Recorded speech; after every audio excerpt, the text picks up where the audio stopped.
episode 1226 of the Multifamily Collective. Today I wanted to share something out of the Buddhist tradition, and it's called right speech or Samma-Vaca.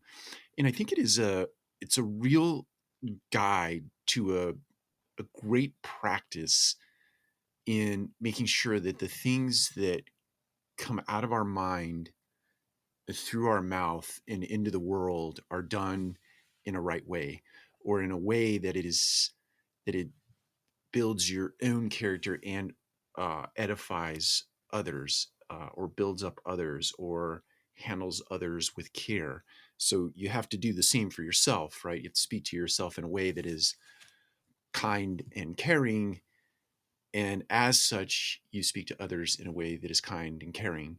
And that takes practice, that takes work, and that is Samma-Vaca gives you a framework with which to communicate effectively with yourself and with others. And so there are four tenets of Samma-Vaca that I think are pretty straightforward. It's one of those things that is simply said, but very much hard to practice.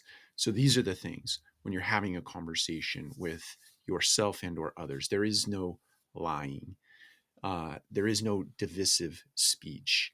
There is no harsh speech, and there is no meaningless speech. We might know that more contemporarily as no lying, only use harmonizing words, and don't use abusive language.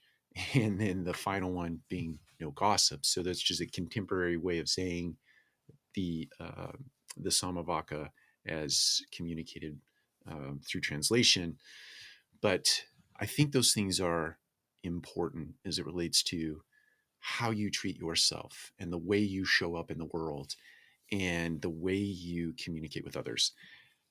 And look, we all fail at this miserably every single day, but to the extent that you can get yourself in a place where you practice and where you use discipline in that practice to think about the things that you're saying to yourself and to think about the things that you're about to say to others, or on the heels of saying something to others that might violate these principles, then you go back and you replay the call, so to speak, or you replay the conversation and you think about how you could have done it better.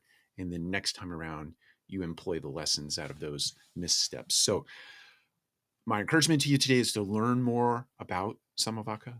Read for yourself. I'll put a link down in the comment section below that you can go and learn more. I think it's a wonderful practice. I think it's one that we should exercise every day of our lives. Take care. We'll talk to you again soon.